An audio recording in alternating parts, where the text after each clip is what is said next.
रत्नागिरीतल्या दापोली शहराजवळचा एक पूल पडला आणि त्याच्यामुळे अनेक गावांना जोडणारा हा पूल होता, त्यामुळे या गावांचा संपर्क तुटलेला आहे। साधारण 32 गावं जी आहेत ती या पूल तुटण्यामुळे, पूल पडल्यामुळे संपर्कहीन झालेली आहेत। सचिन देसाई आपल्या सोबत आहेत, आपले प्रतिनिधी। सचिन, काय माहिती आहे या संदर्भात? गेल्या 48 तासापासून संपूर्ण कोकण किनारपट्टीमध्ये मुसळधार पाऊस होतोय, त्यामुळे कोकणातल्या अनेक नद्या ज्या आहेत त्या अक्षरशः दुथडी भरून वाहतात। अनेक ठिकाणी पूर परिस्थिती आहे, अनेक सखल भागांमध्ये पाणी शिरलंय आणि या वाढलेल्या पाणी पातळीचा फटका निश्चितपणे जसा शेतीला बसलाय, तसे अनेक ठिकाणी छोटे साकव आणि पीज आहेत जे ग्रामीण भागामध्ये जाण्यासाठी महत्वाचे असतात।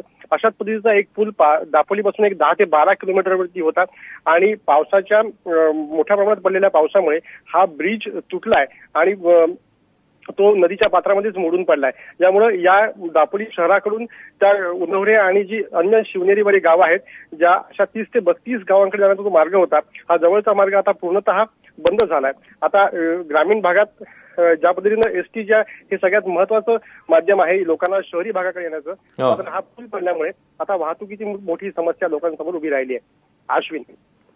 सचिन, धन्यवाद या माहितीबद्दल। बाप्पा गावाला गेल्यापासून कोकणामध्ये संततधार पडणाऱ्या पावसाने गेल्या 2 दिवसांमध्ये चांगलाच धुमाकूळ घातलाय। कोकण किनारपट्टीवर सगळीकडे सध्या मुसळधार पाऊस आहे आणि पावसाने कोकणातल्या नद्यांनी धोक्याची पातळी ही ओलांडली आहे।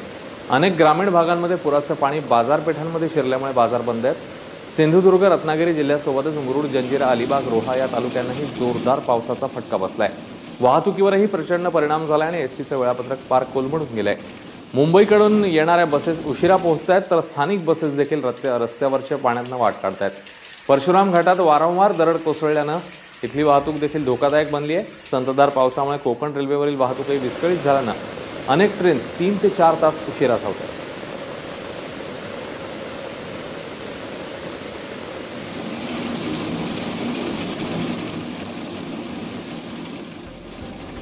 गेल्या 24 तासांमध्ये खेडमध्ये सगळ्यात जास्त 148 मिलीमीटर इतका प्रचंड पाऊस झालाय, तर रत्नागिरीत 143, लांजाला 147 आणि संगमेश्वरला 140 मिलीमीटर पावसाची नोंद झाली आहे। मुंबई गोवा महामार्गावरील परशुराम घाटात माती आली आणि त्यामुळे एकेरी वाहतूक सध्या फक्त सुरू आहे। आरवलीजवळ झाड पडल्यानं 5 तास वाहतूक ठप्प होती, मात्र सध्या ही वाहतूक सुरू झालेली आहे। दरड कोसळल्यामुळे 8 तास बंद असलेला कुंभारली घाट देखील आता वाहतुकीकरता खुला करण्यात आलाय।